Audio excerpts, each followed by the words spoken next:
कोई भी सपना साकार करने के लिए सबसे जरूरी है सही कोच का होना। चुनिए YJ सक्सेस ट्रैक को और करे अपने ITI and boiler based for PSU job का सपना साकार। Download the app now.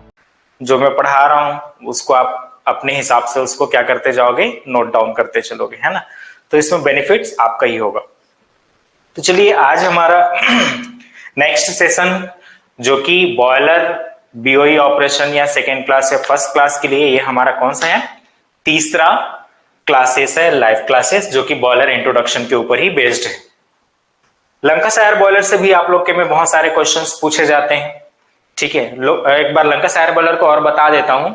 Lancashire boiler में कितने ट्यूब होते हैं, तो 2 ट्यूब होते हैं, 2 फायर ट्यूब होते हैं।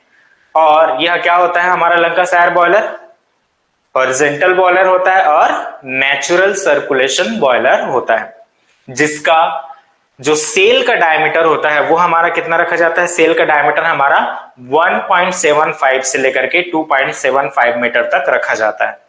अब इसकी जो लेंथ की अगर बात करें, ट्यूब की लेंथ की, तो वो हमारा कितना होता है, तो 7.25 से लेकर के 9 मीटर तक पाए जाते हैं। क्लियर है, 7.25 से लेकर के 9 मीटर तक पाए जाते हैं।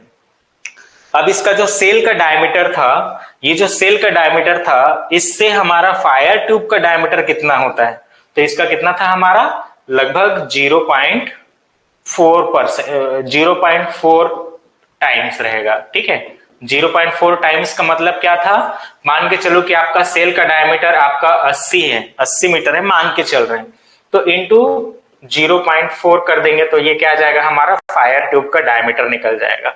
ये हमारा क्या है, टोटल सेल डायमीटर और ये फायर ट्यूब का डायमीटर। तो फायर ट्यूब का डायमीटर कितना होगा, 0.4 टाइम्स होता है, इसको याद रखना।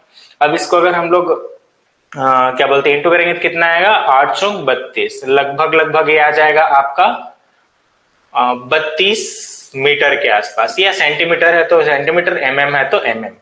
क्लियर है, इसको आपको देखना है कि वो MM में है कि सेंटीमीटर में है कि मीटर में है।